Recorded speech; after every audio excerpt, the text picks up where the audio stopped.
Olá a todos, sejam muito bem-vindos ao Anamnese Podcast. E hoje eu tenho a honra e o prazer de falar com a doutora Mônica Gabay. E a gente quer falar um pouco sobre o cenário do diabetes tipo 1 no Brasil, que recentemente teve bastante notícia, bastante informação, bastante mudança e que traz uma perspectiva nova para o tratamento do diabetes tipo 1.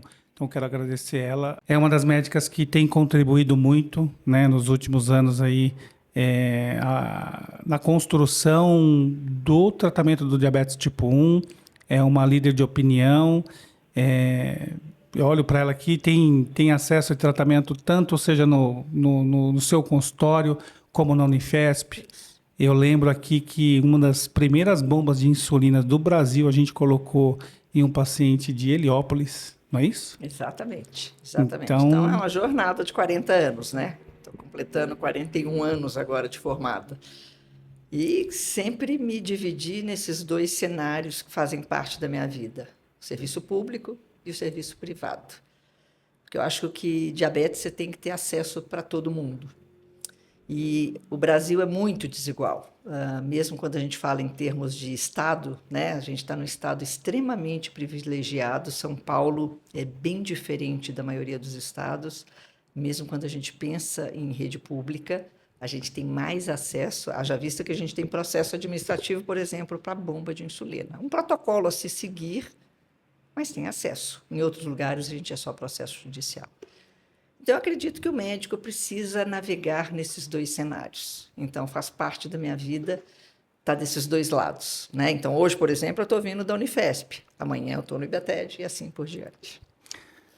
legal. Acho que tem um primeiro ponto que você traz aqui, doutora Mônica, que é bastante provocante, né? Quando a gente olha para o cenário de São Paulo, a gente tem uma realidade de acesso. E quando a gente olha para o resto do Brasil, tem uma outra forma de acesso, né? Alguns lugares melhores, outros. Você tem Goiânia com um protocolo muito legal, você tem Brasília com um Brasília. protocolo muito legal, mas nem todas as grandes capitais têm o mesmo programa, a mesma capacidade financeira. Então, as tecnologias chegam de maneira diferente. Então, por estar em São Paulo e por ser uma representante embaixadora, eu diria, de tecnologia no Brasil, por trazer lá de fora, pelo ATTD, por todo o seu conhecimento, todo o teu network que tem global e embarca as tecnologias no Brasil. Vamos falar um pouco de diagnóstico, que acho que é o que a gente estava conversando aqui nos bastidores, né? Hoje, chegar a um centro de tratamento ou chegar a um médico especialista, qual é o maior desafio que o paciente enfrenta hoje, dentro desses dois universos? A gente se surpreende quando vê os dados do IDF, o Atlas do IDF, mostrando que a gente ainda a gente perde paciente por não ter feito o diagnóstico no Brasil. E isso acontece com coisas muito simples. Por exemplo, a gente conseguiu atualmente que dentro de São Paulo, nos prontos-socorros, se chegar alguma criança com diarreia, com vômito, ela terá que fazer uma glicemia capilar.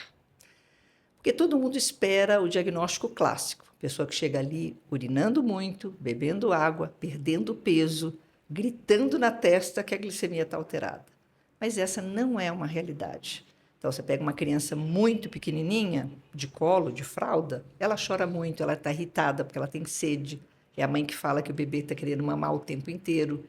Então, naquele momento que busca o pronto-socorro, porque a criança está com vômito em geral, esses sintomas digestivos, precisa medir a glicemia capilar.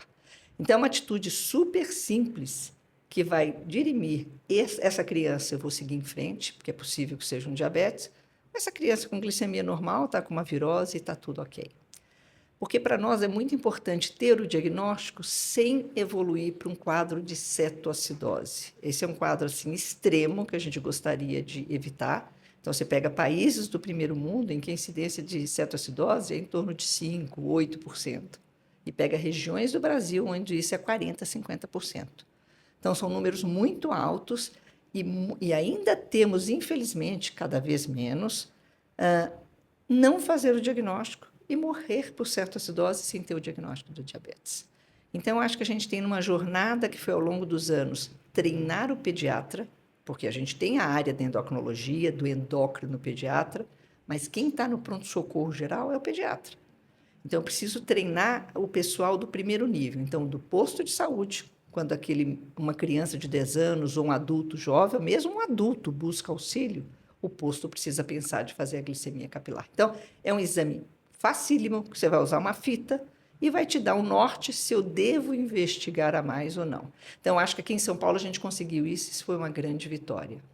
Então, a gente precisa pensar em diabetes para poder progredir. Então, nós temos os sintomas clássicos, mas nós temos sintomas que são inespecíficos. Então, quanto menor a criança ou quanto mais velho o adulto, que por incrível que pareça, o diabetes tipo 1 cresce nas pontas, nos menores de 5 e nos acima de 60. Hoje em dia tem mais gente abrindo diagnóstico acima de 40 anos do que abaixo. Então, apesar desse modelo de diabetes tipo 1 ser mais agressivo na criança pequena em termos de rapidez e mais lento no adulto, ambos têm diabetes tipo 1, que é uma doença autoimune. Então, o que define o diabetes, que aí é importante a gente fazer a primeira pausa e entender como é que eu chamo alguém como uma pessoa que tem diabetes. Então, aquela pessoa que tem uma glicemia alterada, ponto. Bom, mas de uma maneira muito simplista, é como se a gente dividisse em 4 grupos. Diabetes tipo 2, que é a maioria esmagadora, 90%, 95% das pessoas com diabetes. Diabetes gestacional, que ocorre no período da gravidez.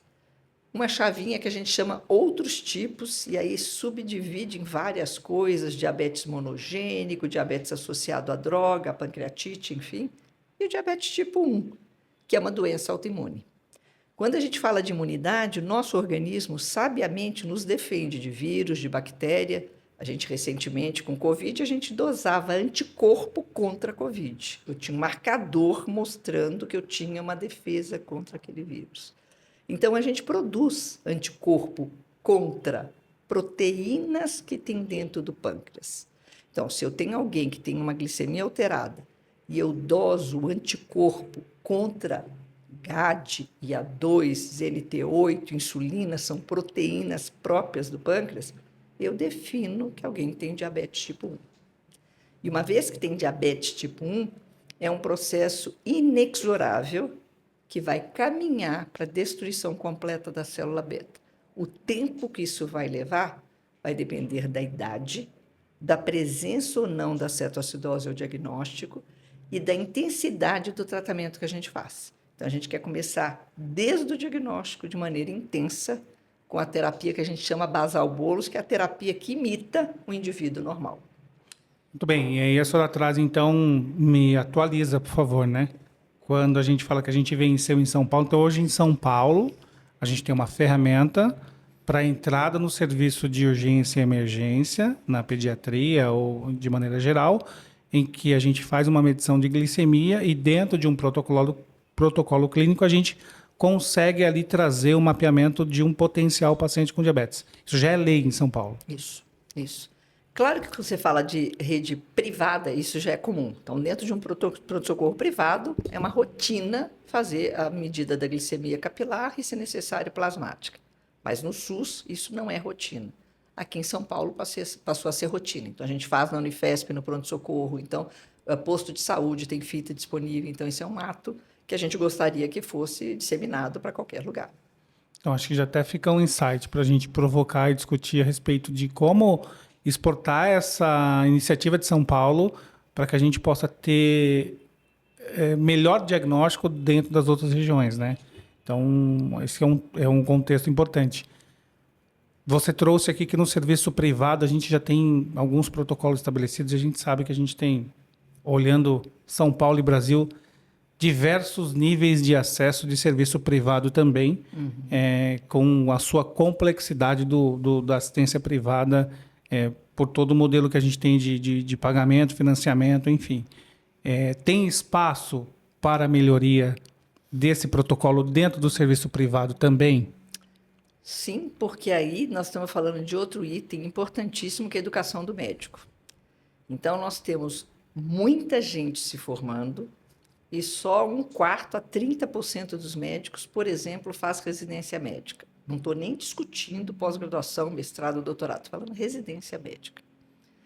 Então, uma das coisas que a gente tem que olhar é para esse médico formado. Ele é formado, ele pode atender uma criança, um adulto, porque ele é médico, mas ele precisa ter uma capacitação para as coisas mínimas. Então, a gente precisa fazer com que esse médico saiba diagnosticar, por exemplo, diabetes, saiba enxergar situações de como tratar o diabetes tipo 2, o mínimo básico que tem ali no posto de saúde, porque a gente tem recursos ali, assim como saiba tratar, por exemplo, a obesidade, que é um problema mundial. Então, o primeiro ponto nosso, porque quando eu falo de Unifesp, HC, Santa Casa, nós estamos num cenário muito privilegiado, que é a turma que é super bem tratada, que vai sair dali formadores de opinião, mas tem o colega que não fez residência médica. Não estou nem falando residências que são até mais simples, mas o fato de já fazer residência já tem um olhar diferenciado de treinamento que faz diferença. Então, a gente tem que dar mais acesso. Alguns anos atrás, na SBD, uns 10, talvez até mais anos atrás, a gente tentou fazer algo educacional que ficasse disponível no posto de saúde. O que é diabetes tipo 1? O que é diabetes tipo 2? Quais são as insulinas disponíveis? Como é que você pode fazer diagnóstico? Quais são os exames primários mais importantes? Infelizmente, acabou não indo muito para frente, porque aí você precisa verba para disponibilizar isso no SUS. O médico do SUS precisa ter algum desconto para poder, por exemplo, não trabalhar naquele dia para fazer aquele treinamento, alguma coisa que incentive o médico, porque ele vai falar, não quero, eu tenho que fazê-lo, ter interesse, né, de aprendizado, de saber aquilo ali. E nem todo mundo tem esse perfil. Às vezes, quando a gente fala, por exemplo, do atendimento no privado de convênio, o atendimento muitas vezes é muito pior do que o atendimento do SUS do posto. Porque o cara ali, determinados convênios, vamos abrir isso, o cara tem 10 minutos para atender. Isso é impossível atender alguém com diabetes em 10 minutos. É impossível você pensar em fazer um diagnóstico. Então, nós temos um cenário no Brasil que a gente tem que pensar muito, o MEC tem que olhar com muito cuidado para esse tanto de faculdade abrindo. A gente não precisa de tanto médico, a gente precisa treinar melhor o médico. Mas, uma vez que esse médico está aí, de alguma maneira tem que ter capacitação. E não estou falando para fazer uma super especialidade, ser um cara que só trata diabetes com bomba de infusão de insulina. Não. O cara que sabe abrir o diagnóstico de diabetes, qual insulina que eu posso dar naquele momento, qual o cálculo mínimo que eu faço para isso, coisas básicas, né? Um bom clínico, um bom pediatra, para fazer aquela primeira parte e poder direcionar para o especialista, se necessário. Então, eu acho que a gente tem que passar por essa etapa, porque assim, o que a gente enxerga? O diabetes tipo 1 a gente faz hoje em dia, felizmente, mais diagnóstico. Felizmente, aqui eu coloco da possibilidade da abertura do diagnóstico. E a gente tem maior possibilidade de oferecer um tratamento melhor. Eu, com 40 anos de formada, passei pela fase da medida da glicose na urina, que era trabalhosíssimo. Glicofita. Glicofita, corzinha de tanto a tanto, e você ficava, bom, vou dar mais ou menos tanto, baseado em tantas cruzinhas. Depois começaram os números, depois diminuiu as gotinhas, e agora o cenário de sensor, que a gente está brigando desesperadamente para que os nossos pacientes usem sensor. Hoje, inclusive com o Sérgio lá na Unifesp, o doutor Sérgio Ataladib, que é meu chefe, ele estava me mostrando um editorial, ele falou, Mônica, lembrei de você agora, olha esse editorial. O editorial era assim, antes de direcionar bomba para todo mundo, direcione sensor. Olha os dados para mostrar como é mais importante o paciente monitorar corretamente a glicose do que usar uma bomba. Não que a bomba não seja boa, eu sou fã de bomba, mas não adianta se esse paciente não usar sensor.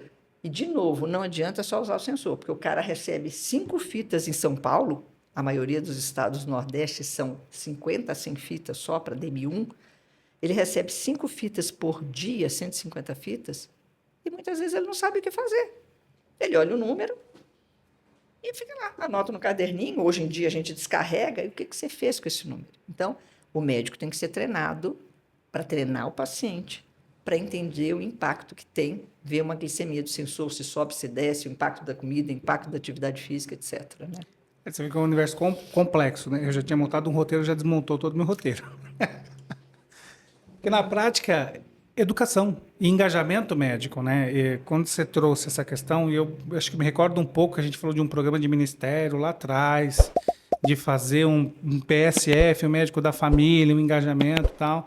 Então, a educação passa a ser, continua sendo um calcanhar de Aquiles, vamos dizer assim. Eu não tenho esses dados atualizados. Se a senhora tiver, a senhora me fala. Se não tiver, depois a gente edita e coloca. Mas se eu não me recordo, um dos estudos que a gente fez pelo Ministério da Saúde há algum tempo atrás, né? Ou dos mais recentes que a gente tem, algo em torno de 2013, se eu não me engano, 85% das pessoas que recebem insulina e tiras de glicemia pelo SUS não estão dentro da faixa-alvo estabelecida para o tratamento. Então a gente vê que a gente tem um investimento de recurso financeiro de disponibilizar para esse paciente acesso ao tratamento, mas falta ainda o desfecho clínico final. Não adianta dar bomba para todo mundo, não adianta dar sensor para todo mundo, não adianta dar insulina para todo mundo, né? Quanto a gente não brigou muito, né? Da insulina em pH e ter as ultras rápidas, as rápidas, mas o que você faz com isso? Então, essa espinha dorsal da educação, ela acaba ainda sendo, acho que, o principal ponto, né? Ainda é o nosso maior calcanhar de Aquiles mesmo. A gente, toda aula, em todo cenário, em todo congresso, em toda conversa de médico, o problema é a educação em diabetes. Tem melhorado, mas ainda a gente está anos-luz do que seria o mínimo ideal, né? Então, a gente precisa treinar. A gente não tem, como tem lá fora, muitas educadoras. Eu trabalho com equipe multiprofissional em IBETED, eu sou uma privilegiada. Eu tenho nutricionista, fisiologista do exercício, eu tenho enfermeira. É muito fácil trabalhar assim. Então, a gente trabalha em conjunto, atende o paciente, é nutricionista com médico, é psicólogo com médico, é sempre em dupla que a gente atende, porque o paciente com diabetes precisa dessa estrutura. Mas, se você tiver treinamento, educadora para treinar o paciente, quando você pensa em sensor, se a gente tiver estrutura, que esse paciente tem acesso a uma educadora, que seja online, muitas vezes tem gente que mora super longe, mas ele tem dúvida, não é só na instalação do sensor, é como é que ele olha aquele gráfico, o que ele vê, o que ele faz, e nem todo médico passa esse tempo todo. Então, a gente tem coisas que evoluíram tanto, por exemplo, a gente brigava lá atrás para não ter NPH. Ainda temos, ainda está disponível no posto, mas através do LME, Brasil hoje em dia entrega análogo de longa ação, que é a glargina no momento, e a insulina rápida, que é a Lispro no momento, cada hora é uma na licitação. Mas tem cidades do Nordeste, lugares do Nordeste que eu vou dar aula, eu falo, mas por que vocês estão com NPH? Que o médico desconhece o LME. Ele não pede para o paciente. E muito médico acha, vai dar muito trabalho pedir isso aqui. E não dá trabalho. Hoje você tem até aplicativos, app, para te facilitar, chama LME Fácil. Sim. Você salvou lá aquele modelinho, é só você renovar. E o paciente ter direito a retirar aquilo ali. Só que quando eu saio daquela terapia fixa NPH irregular e eu entro com uma basal achatada e rápida nas refeições, eu vou ter que contar carboidrato, ou, na pior das hipóteses, fixar uma dose que não é o ideal, mas ensinar a corrigir uma hiperglicemia. Aí cai de novo na história da educação em diabetes. Mas acho que você trouxe um ponto que tem a educação, né? Então, você trouxe regiões do Nordeste que a gente tem, que é de uma ferramenta top para o tratamento, que é Basal Bolus. Né? Nós estamos falando de Basal Bolus com... e aí você me corrige se eu estiver errado, mas uma boa terapia de Basal Bolus com uma quantidade razoável de fitas, você consegue pilotar um bom controle glicêmico, mas mesmo assim ainda continua o desafio. Por quê? O médico, seja no sistema público ou privado, ele é o educador, ele é o psicólogo, ele é o nutricionista, ele é tudo dentro desse paciente. E falta... E tem 15 minutos para fazer tudo isso. E aí? Como é que nós vamos resolver esse problema? Tá aqui, ó. Tem 200 milhões de brasileiros querendo saber essa solução. Porque acho que esse é um ponto, né? Porque, assim, é uma carga pesada para o paciente que é recém-diagnosticado, não tem informação, não tem habilidade com o tratamento, o médico que tem pouco tempo e ele é tudo. Então, você me acende aqui uma discussão sobre a equipe multidisciplinar, o quanto a gente precisa investir mais nesse acesso e amplificar essa rede de suporte. Não, é fundamental, porque assim, é claro que se for um cara organizado, ele pode dividir em tópicos de importância. Ele não vai ensinar carboidrato para uma pessoa que ele começou a fazer terapia basal Boltz. Ele vai ensinar a corrigir hiperglicemia. Isso é condição mínima que eu falo para o residente. O paciente não pode buscar pronto-socorro porque deu uma glicemia alta. Ele tem que saber o que fazer com aquilo. Fazer as continhas. Contar carboidrato é outra história. A gente coloca uma dose fixa baseada no que ele come e depois a gente vai ajustando. Mas óbvio que um cenário ideal seria ter equipe profissional. Lá fora, quem é que manda? O médico? Enfermeira. A enfermeira faz a pré-consulta, a enfermeira baixa os dados da bomba, do sensor, da ponta de dedo. Aí o médico vai discutir as coisas. Então, eu acho que a gente tem que ter frentes, né? Então, nós estamos no momento que a gente conseguiu transicionar para insulinas melhores. Então, a gente tem que dar acesso à informação. Então, que esses médicos tenham disponíveis uma plataforma de biblioteca que ele possa ali pesquisar, porque o médico interessado, ele vai tentar descobrir. Você tem aquele médico que vai ao congresso, tem aquele médico que gostaria de ir para o congresso, os congressos estão caríssimos e a indústria não patrocina mais. Mas tem um cara que fala, meu, quer dizer que tem essa plataforma aí, deixa eu dar uma xeretada, o que eu preciso aprender disso aí. Então, a gente, por exemplo, no G7, no IBTED, tem essa visão de treinamento, de deixar algo fácil para o médico acessar e ter a informação necessária para fazer isso ali. Então, isso são as insulinas que nós estamos caminhando. A nossa briga é o quê? Tentar migrar a turma da ponta de dedo para o sensor. Porque o que acontece com a ponta de dedo? Ok, o cara tem direito a fazer 5 fitas por dia, mas não faz. Então, eu diria para você que 25% dos pacientes usam as 5 fitas. Vai lá, anota, bababá. O resto, é porque eu não tive, eu esqueci, eu não fiz. Porque é chato furar o dedo. É chato toda vez que você vai comer, você vai ter que furar para calcular a dose de insulina, parará, parará. Então, muitas vezes a gente brinca com ele, bom, pelo menos 15 dias antes da consulta, você me faça o máximo para eu ter. A gente descarrega os seus dados e a gente tem mais dados para analisar. Mas o que a gente viu? Estou falando agora de SUS. Eu ganho muito sensor para treinamento de paciente. Você bota o sensor no paciente ali no Unifesp. Ele faz ponta de dedo sempre. Passa uma semana, ele volta, o residente chama, a gente analisa o gráfico. Você fica surpreso, ele fala, nossa, é verdade. Nossa, isso aqui é meu... Eu já tinha notado que meu café fica alto pra caramba. Ele tem uma visão educacional que fica mais fácil para eu convencê-lo. Você está vendo por que você tem que aplicar antes, nesse horário, tarará, tarará. Então, ele vai embora, você fez as condutas, ele volta novamente quando terminou o sensor e revê a diferença que fez. Então, a gente sempre fala que o mínimo que o paciente deveria receber é pelo menos 3 a 4 vezes ao ano receber um sensor que a gente chama educacional. Então, ele coloca para ir para consulta. Então, a gente ajusta parâmetros, faz o que tem que fazer, e isso vai educando. O cenário ideal é que ele usasse sensor sempre. Porque o sensor, mesmo o cara que não é muito mobilizado, acaba cutucando um pouco. Você olhar aquele resultado ali te incomoda. Fazer a ponta de dedo é uma necessidade. Se eu não faço, eu não vejo, está tudo certo. Mas com o sensor... Os olhos não veem, o coração não sente. E o que acontece? O sensor, os dados mostram, diminui muito a hipoglicemia. Porque o cara previne isso. Ele não quer passar...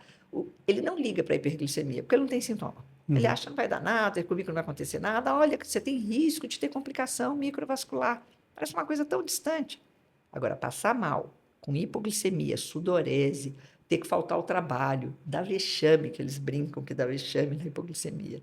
Ele não quer. Então, quando ele vê uma seta para baixo, quando ele vê uma tendência de hipoglicemia, ele toma uma previdência. Então, só de usar o sensor, você diminui a busca de pronto-socorro por causa de hipoglicemia. Internação por hipoglicemia, que é caríssimo. Então, isso já tem dados bem consolidados de custo-benefício, como é vantajoso usar o sensor para a saúde pública, para o gasto público em saúde que o país tem, especialmente no Brasil, que se gasta muito.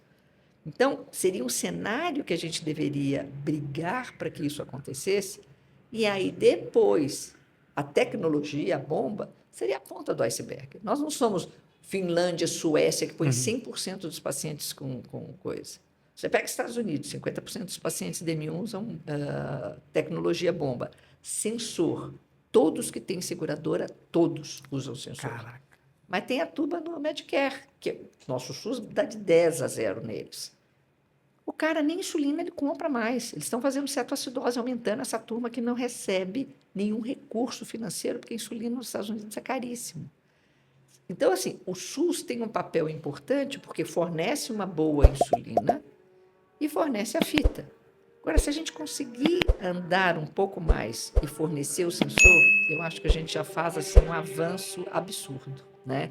E aí a gente vai diminuir, que é o que acontece em São Paulo, existem critérios para ir para a bomba, que é o pequenininho que usa dose de 0,0 alguma coisa, só a bomba fornece, ou o paciente que está com a terapia basal bolos, com análogo direitinho, e mesmo assim apresenta muita hipoglicemia. É uma maneira de você controlar pensando em custo, né? Então, a gente tem caminhos a seguir até a gente chegar em modelos que estão lá fora, porque a gente ainda tem um gasto alto aqui, né? Mas, doutora Mônica, a senhora traz uma construção interessante, que é quando a gente traz uma ferramenta, porque ter diabetes tipo 1 é cansativo, né? Então a gente também não pode ficar aqui massacrando o paciente, porque é cansativo. Eu mergulhei por esse universo há muito tempo, então tenho amigos e sei o quanto as soluções, quando elas chegam automatizadas, e faz com que a pessoa esqueça do diabetes um pouco, torna a vida dela um pouco mais fluida. Mas quando a gente tem ferramentas que trazem para essa pessoa uma provocação de pensamento na sua tomada de decisão e que leva a maior engajamento, não dá para a gente desconsiderar esse campo como um campo importante que você acabou de trazer, que para minha surpresa eu tinha uma outra visão, até pelo que eu conheço de mercado, mas falando em farmacoeconomia, a gente está evoluindo para ter menos impacto de idas ao serviço de pronto atendimento, seja no SUS ou seja na rede privada, e a gente também está prevenindo as pessoas de ter uma hipoglicemia que é algo terrível, né, que destabiliza todo a mãe, o filho, se ele está na escola.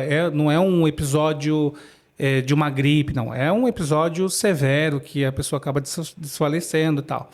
Então, a gente tem hoje um impacto positivo dessa construção de tecnologia, trazendo mais engajamento, né? Mais tomada de decisão, mais conscientização e menos impacto no ecossistema da saúde. É que você está indo procurar menos serviço, você está esse policial ali que está te observando, está te trazendo para uma condição de serviço. Não, e tem dados mostrando que menos falta no trabalho. Porque uma pessoa que tem hipoglicemia, depois de recuperar da hipoglicemia, ela demora 45 minutos para o cérebro voltar para a cognição normal, absolutamente normal. Ela já está ok, ela já está se sentindo bem, mas o raciocínio ainda está lentificado. Então, isso tem um impacto muito grande, até no rendimento do trabalho, né? Então, a gente precisa pensar nisso tudo. Então, primeiro ponto, por que o tratamento do diabetes tipo 1 é difícil? Porque a insulina causa hipoglicemia se você errar a conta. Uhum. A nossa insulina, ela é liberada na quantidade exata no momento certinho, nenhuma gota a mais ou a menos. Quando a pessoa aplica, ela faz um cálculo. Cálculo para corrigir quando está alto, cálculo para cobrir aquelas gramas de carboidrato.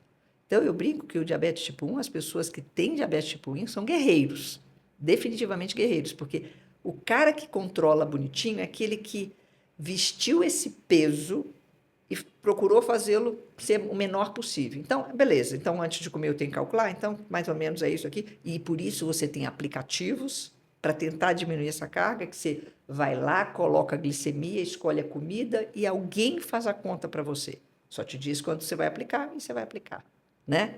Então, hoje em dia, você tem canetas inteligentes que você encosta no celular, no aplicativo, já transmite a dose de insulina para o gráfico e ali tem uma calculadora de bolo. Você só coloca o que você vai comer e te dá a opção de colocar quantidade de comida em termos de carboidrato ou dose fixa.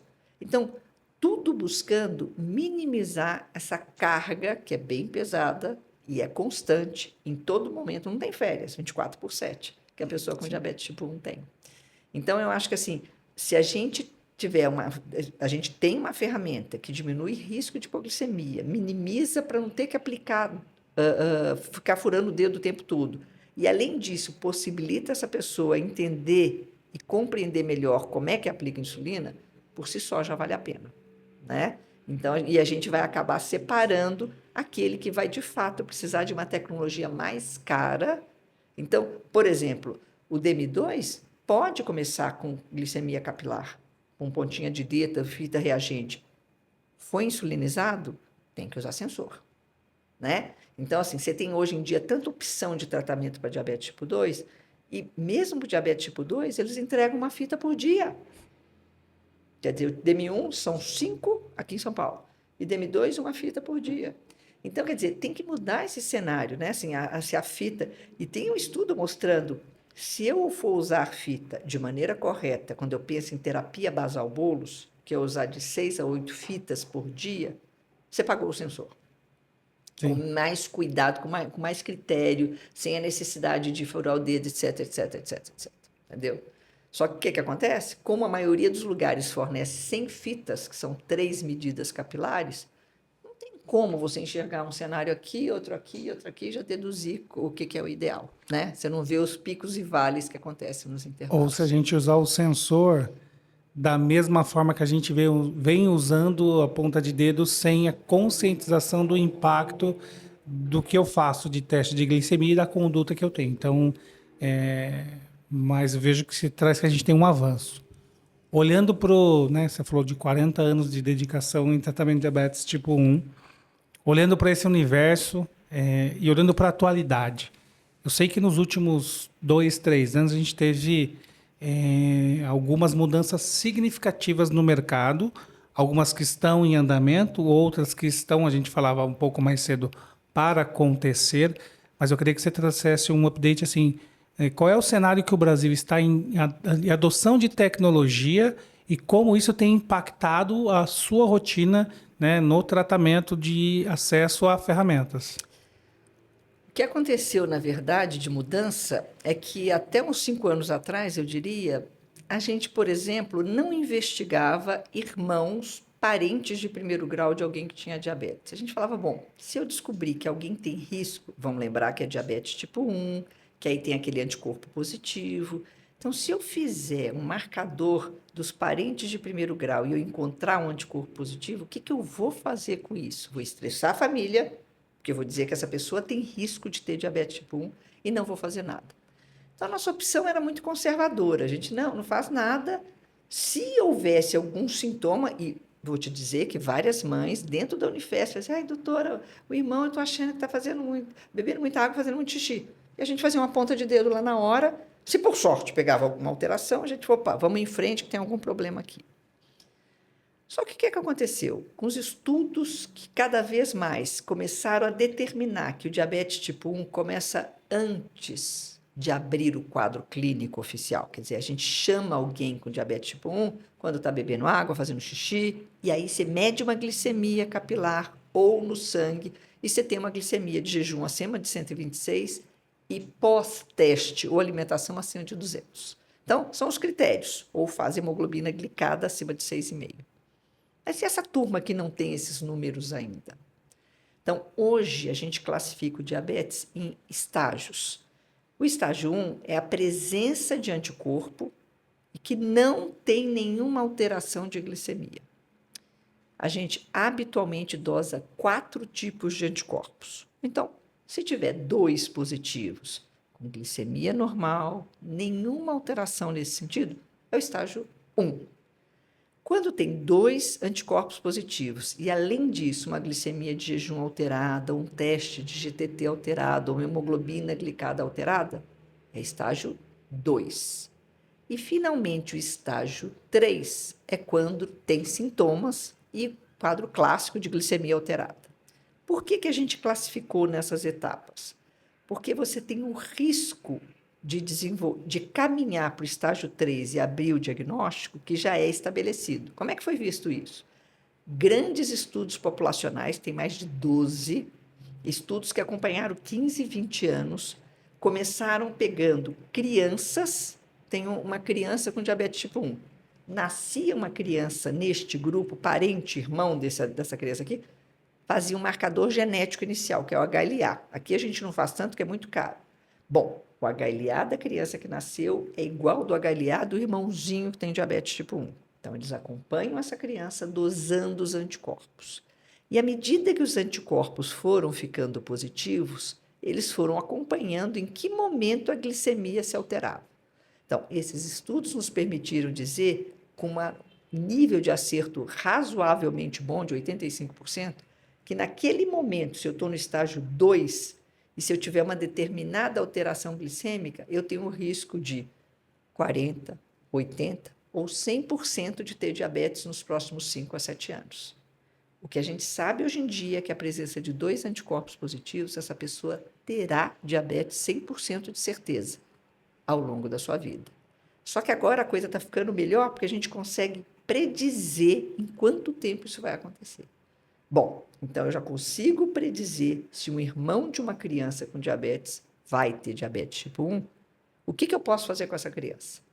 E aí começaram a surgir medicações imunobiológicas tentando atrasar esta agressão que existe contra a célula beta e, com isso, ver se, em vez do diagnóstico acontecer daqui a 1 ano, aconteceria daqui 3 ou 4 anos, e, quiçá, esse tempo a mais seja tempo para a gente descobrir outras coisas que você pode fazer. E aí a gente teve um estudo publicado no New England, e esse estudo foi um estudo muito importante, e esse estudo mostrou um teplizumab que você conseguia atrasar a entrada do começo desse quadro clínico do diabetes tipo 1 em 3 a 4 anos, comparado a quem usou o placebo, que não tinha nada. E mais do que isso, e é muito importante, esses pacientes não fizeram cetoacidose, porque eles estavam sendo monitorados. Então, você começa a ter o diagnóstico muito antes. Então, a partir desse momento, outras drogas imunológicas, porque quando você abre o cenário dos pontos que são alterados na imunologia para o diabetes tipo 1, existem vários pontos. Então, você tem uma droga que acha nesse ponto, outra droga no outro ponto, e assim sucessivamente. Hoje, a gente acredita que talvez o caminho seja a gente ter um coquetel. Como a gente tem um coquetel do HIV, você tem um coquetel de drogas imunobiológicas que você consegue imunomodular e tentar fazer com que essa agressão não ocorra ou minimize essa agressão, porque o que a gente sabe é que esses pacientes, mesmo quando abrem um diagnóstico, abrem sem cetoacidose, têm uma reserva própria de insulina maior e têm um desenvolver do diabetes mais tranquilo. Então, até isso valeria a pena, porque muita gente fala, bom, o que adianta você fazer isso daí se ele vai abrir o diagnóstico de qualquer maneira? Não, pera lá, eu tenho tempo de educar esse paciente. Exato. Ele não faz cetoacidose, ele provavelmente não terá complicação no futuro, é uma doença crônica mais leve do que aquele paciente que abriu com cetoacidose, ficou mal na UTI e já começa errado desde o começo, entendeu? Que é o que a gente estava falando de educação. Então, se a gente consegue prever um programa de educação para quem tem uma condição genética determinada que vai desencadear a falência das células betas e que você vai ter a falência do pâncreas em algum tempo, você tem espaço para... E a gente, né, você médica me fala muito, né, com propriedade. Tem a fase da negação, tem todo um contexto para aceitação da diabetes tipo 1. Então, hoje, no final das contas, o que a gente tem? A gente tem uma solução hoje que já publicada pelo New England, que já tem, não sei se já está oficialmente em alguns países rodando, como é que está isso? São protocolos lá fora, nós não temos no Brasil, nós estamos com a possibilidade de trazer isso para o Brasil também. É uma medicação, essa primeira medicação, bastante cara, e ela tem alguns centros na Europa e nos Estados Unidos que fazem. É um protocolo bem controlado, então tem todos os critérios de entrada importantes para isso daí. Mas mostrou que funcionou. Tanto funcionou que eles estavam inicialmente usando só para a fase 2, quer dizer, as pessoas que tinham anticorpo positivo e alguma alteração leve do diabetes, né, da glicemia, e agora vão começando a usar em fase 3, quer dizer, o cara que abriu o diagnóstico. Mas mesmo assim, quando a gente fala abrir o diagnóstico, é igual essa nova medicação que é o baricitinib, que o Brasil vai receber para estudar, abrir o diagnóstico, mas você tem que começar até 100 dias do diagnóstico. Então, você tem que ser rápido. Uma janela muito curta. Muito curta. Porque você tem que pegar reserva de insulina que a pessoa tenha. Não dá para eu esperar... Olha, tem um paciente que tem 10 anos de diabetes. Não, não é para esse paciente. Mas olhando para o nosso cenário Brasil aqui, né, com todos os nossos desafios de diagnóstico que a gente conversa no começo, acho que é importante ter mesmo que com uma janela de 100 dias, que a gente sabe que é extremamente desafiador trazer esse paciente para dentro desse protocolo, mas não deixa de ser uma oportunidade, mesmo quando está no estágio 3, que recém abriu o quadro de diabetes tipo 1, poder ter o benefício clínico desse imunobiológico e ter esse ganho de 3, 2, seja qual é o tempo de retardar o início da doença, vamos dizer assim. Você me corrige se eu estiver falando errado. Você sabe que eu sou... A gente, nos 100 dias, a gente não está retardando porque a doença já existe. Nós vamos fazer com que a reserva da insulina dele esgote mais lentamente. Aumente a lua de mel. Aumente a lua de mel, perfeito. No estágio 3 a gente vai aumentar a lua de mel, no estágio 2 a gente vai atrasar o diagnóstico. Que é o melhor cenário, a gente entrar no estágio 2. Então, acho que é um passo importante para a gente aqui olhando para isso, né? Principalmente para quem tem filhos com diabetes tipo 1 e que fica aquela preocupação, né, dos irmãos, enfim. A gente conhece em comum, a gente tem amigos em comum, o Thiago mesmo, 2 meninos com o primeiro menino abriu, depois o segundo abriu também, então, enfim. Então, acho que vai amplificando as soluções e vai amplificando as ferramentas para o médico olhar para isso, mas é importante a gente olhar para a educação, diagnóstico, né, e acesso à terapia e ao exame clínico, né, em toda a rede nacional. Olhando agora para um cenário de tecnologias, também a gente, nos últimos 3 anos, teve um bom aquecimento nas ferramentas que o médico encontra hoje para tratar diabetes tipo 1. Fala um pouquinho do que tem, que está atual, e como você tem uma rede global muito grande, também sabe o que está por vir, por vir para cá e dá um panorama para a gente.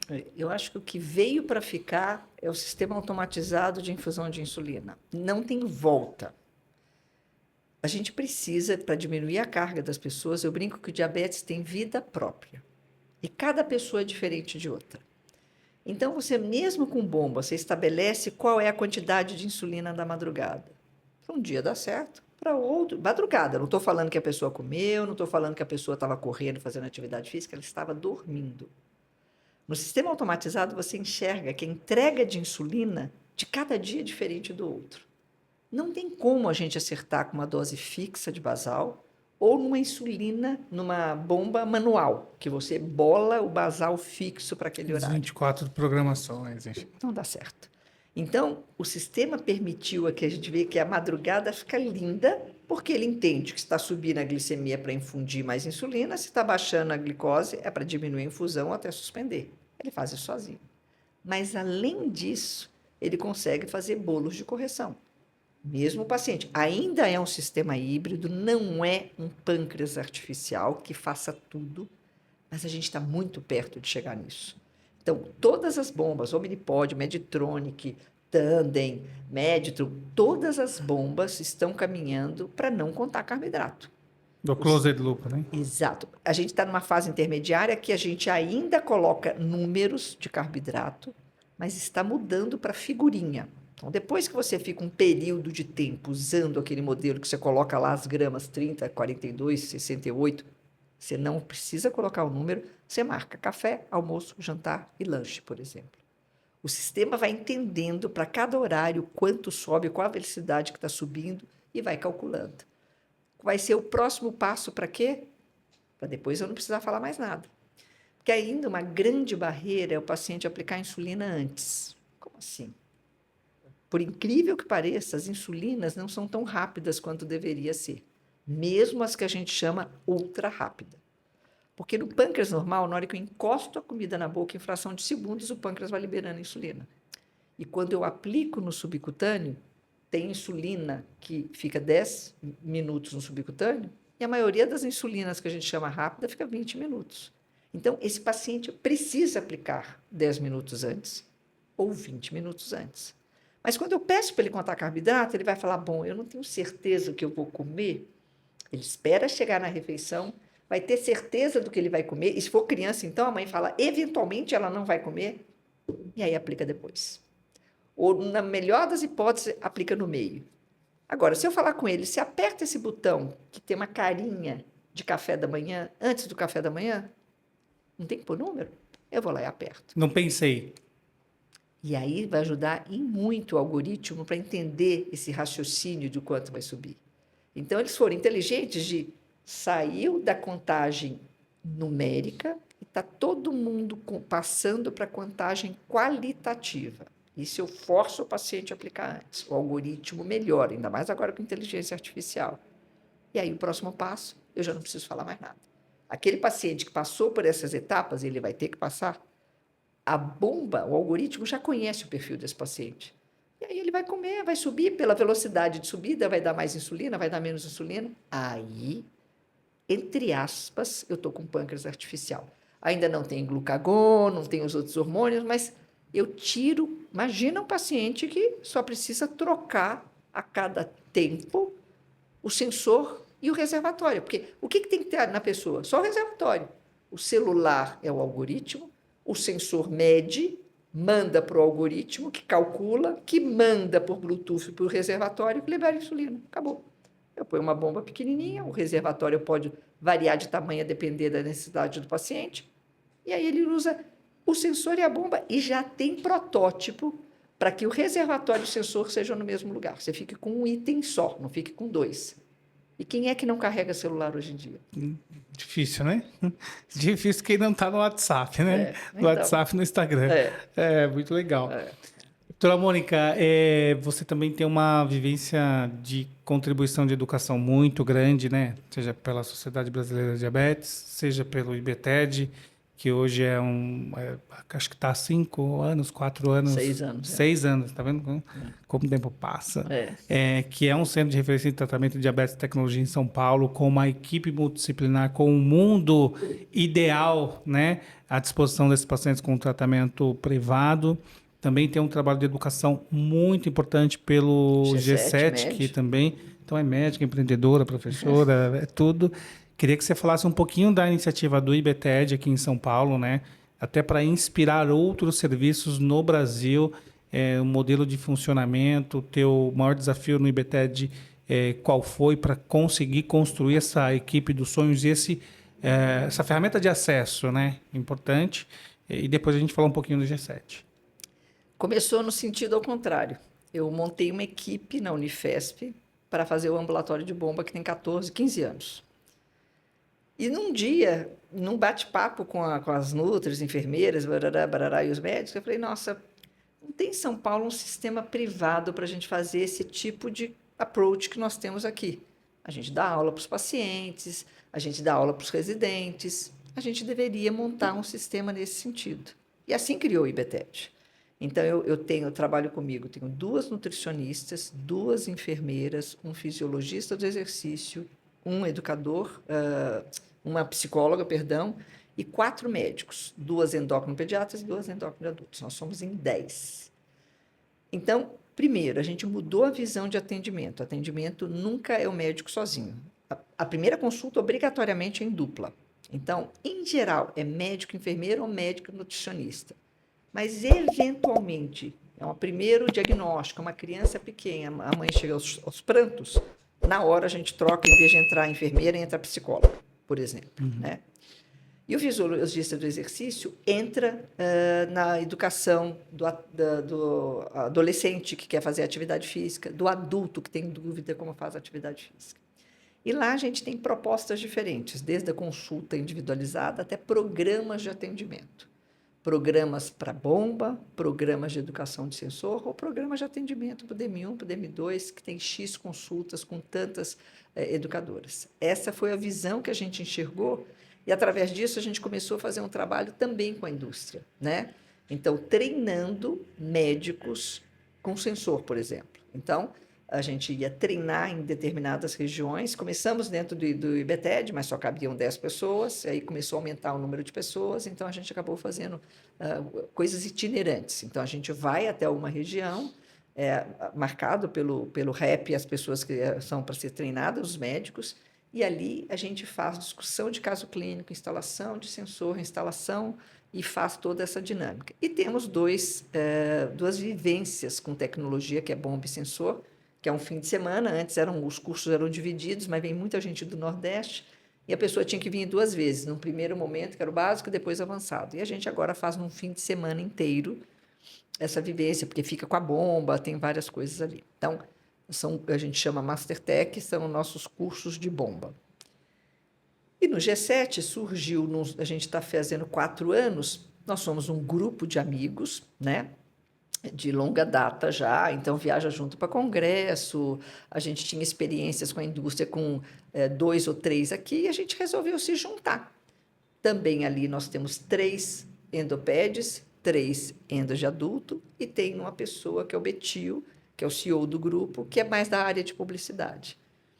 E aí a gente, com essa visão de educação, esse ano, por exemplo, a gente fez uma pós-graduação, não voltada pelo MEC. Primeiro a gente fez todo o cadastro necessário para ser tudo bonitinho, a gente tem um perfil de professores muito bons, o pessoal da Unifesp, a gente convidou só colegas que a gente acha que é gabaritado para isso, mas não é para alguém ser endocrinologista, isso a gente deixa claro.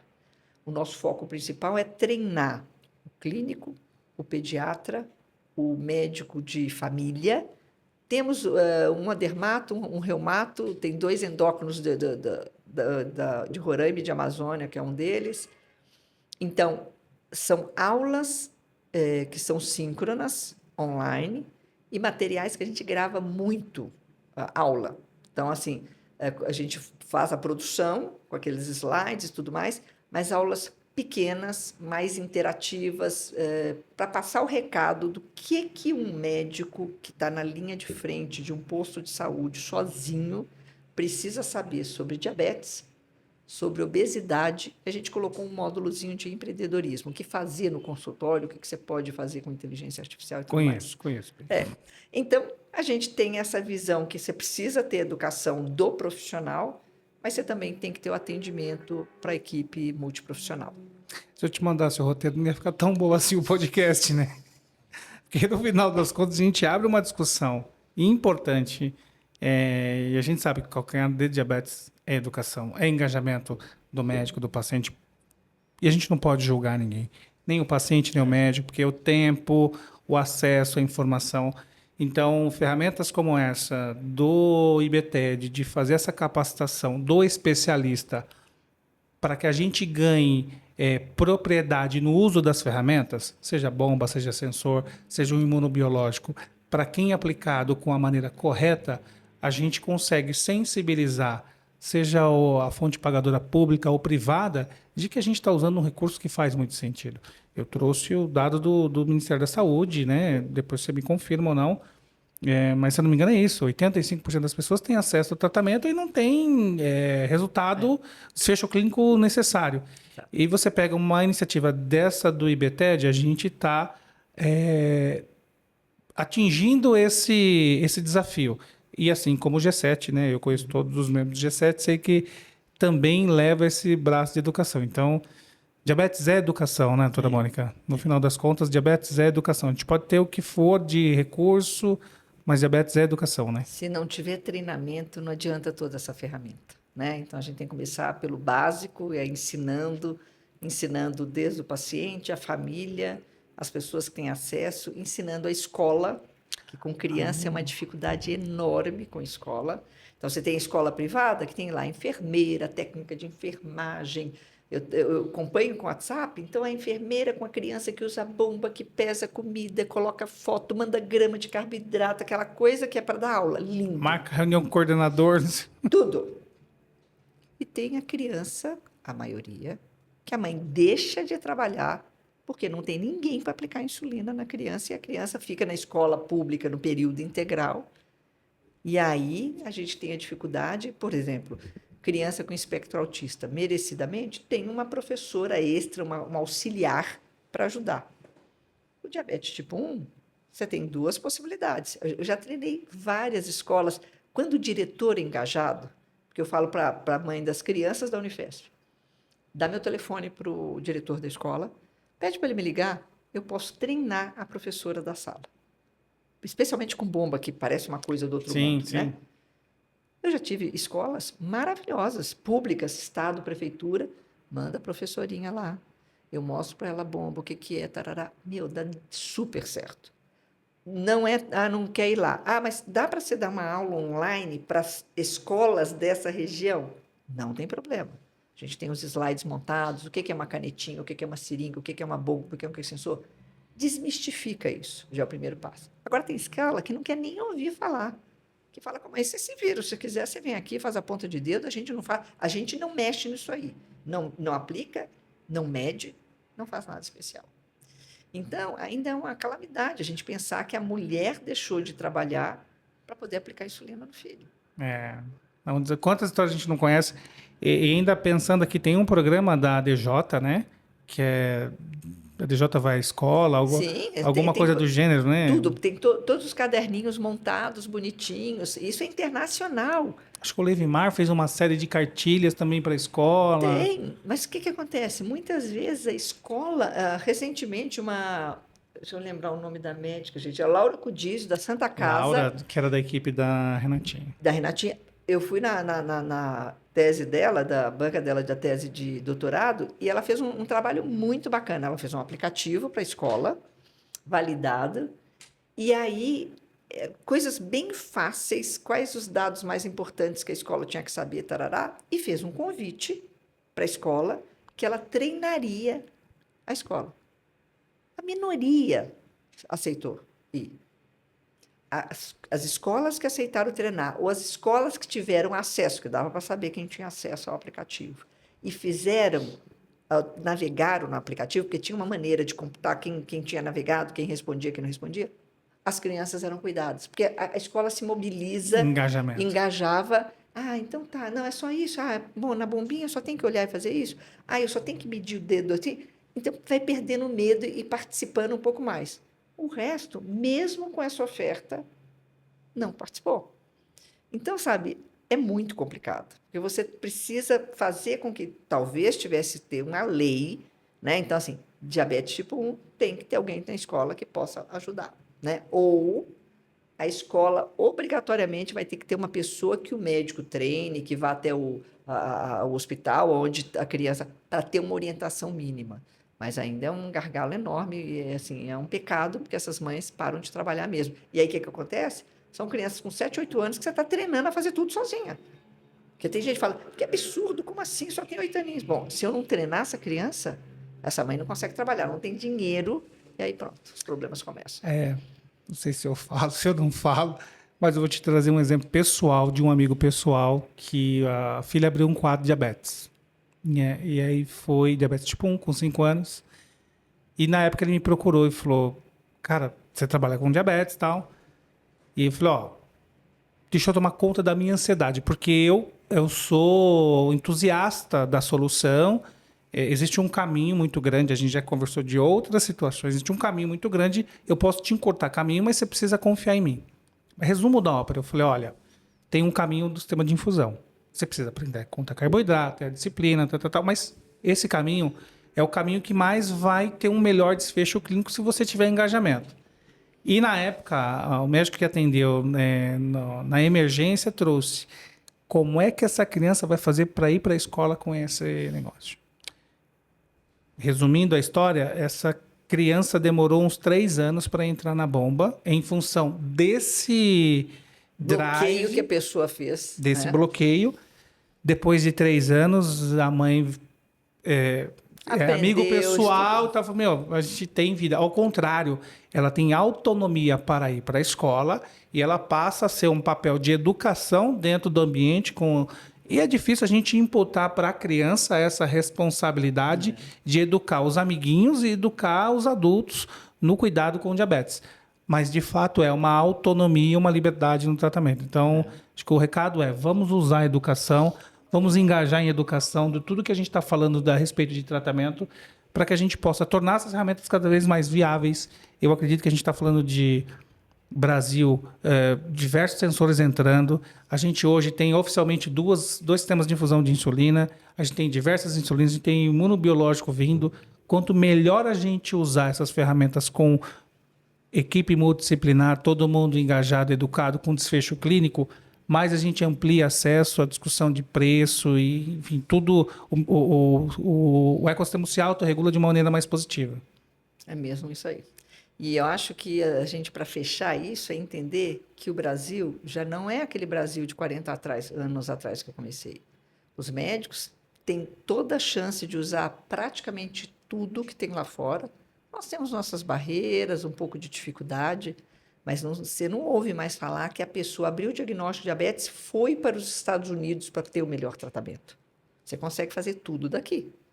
Então, o que a gente precisa realmente é engajar as pessoas para acreditar nisso daí, procurar o profissional certo e que a gente tenha a possibilidade de treinar os demais colegas, assim como os pacientes, para usufruir dessa tecnologia. Porque o que a gente quer realmente é que a pessoa tenha qualidade de vida e que a gente não se discuta mais, que felizmente tem diminuído, as complicações. Né? E usar o recurso de maneira consciente e inteligente. Se deixar, eu fico com você até amanhã aqui falando de tanta história e tanto que eu sou entusiasta desse tema. Mas eu queria entender desse contexto o que você traz como um recado final, quais são os pontos que você acha importante passar uma mensagem, tanto para as pessoas que têm diabetes, para as mães que acompanham, para os médicos que estão aqui buscando um pouco de insight, para a indústria que está olhando um pouco desse nosso bate-papo e aprendendo um pouco, seja também para o governo, porque a gente tem também um alcance importante. O que você traz aí de chamada de atenção para 2026? Bom, em primeiro lugar, que o cenário tem sido cada vez melhor no prognóstico de vida das pessoas com diabetes que têm acesso à tecnologia. E quando eu falo tecnologia, não quer dizer bomba de infusão. As novas insulinas, os sensores. Então, eu acho que a nossa briga maior nesse momento, para mim, seria com a abordagem de mais sensores disponíveis com acesso para o paciente. Eu acho que se a gente conseguir mudar isso daí, e aí a gente precisa do papel da indústria, facilitando para que o preço seja competitivo, seja adequado, que as pessoas comprem e possam comprar. O papel do governo de entender que vale a pena investir no sensor, na monitorização, isso diminui complicação. E para as famílias, é uma esperança real, não é papo furado. A gente sempre fala, vai dar tudo certo. Tem sido melhor. As pessoas com diabetes tipo 1 vivem melhor, vivem mais tempo e com mais qualidade. Agora, os pacientes precisam entender que eles têm um poder absurdo de persuasão. Ir atrás dos políticos, ir atrás de cobrar para que haja mudanças realmente estruturais para que as coisas aconteçam. Então, eu acho que a gente brinca, um ecossistema. Não dá para só eu e você querermos fazer alguma coisa. Sim. Então, temos nós aqui, temos os pacientes com as suas associações e nos políticos, tem o governo e tem a indústria fazendo o papel dela também. É claro que ela quer vender, mas ela também tem um papel social. Né? Vamos lembrar que a insulina foi vendida por $1 a patente, porque eles acreditavam que deveria ser universal, para todo mundo, porque salva vidas. Então, a gente não pode perder esse lado humanitário que a indústria também precisa ter. Então, acho que se cada um fizer o seu papel, vai dar muito certo. Meu Deus, que episódio foi esse? Se você conhece alguém que tem diabetes, ou se você trata diabetes, se você conhece algum médico que muitas vezes está à distância de um centro de treinamento de referência, encaminhe esse episódio. Eu vou passar o WhatsApp da Mônica, brincadeira, vou passar as redes sociais da doutora Mônica para que você possa contactar ela, conversar com ela. Tem diversos canais, tem o IBTED, tem o Unifesp, tem o G7 Med, tem a Mônica, tem todo um ecossistema que ela pode conectar todo mundo que precisa saber se conectar com diabetes. Tá bom? Obrigado. Vai ser um prazer. Obrigada a você, doutora, Adriano. Obrigado. Maravilhoso.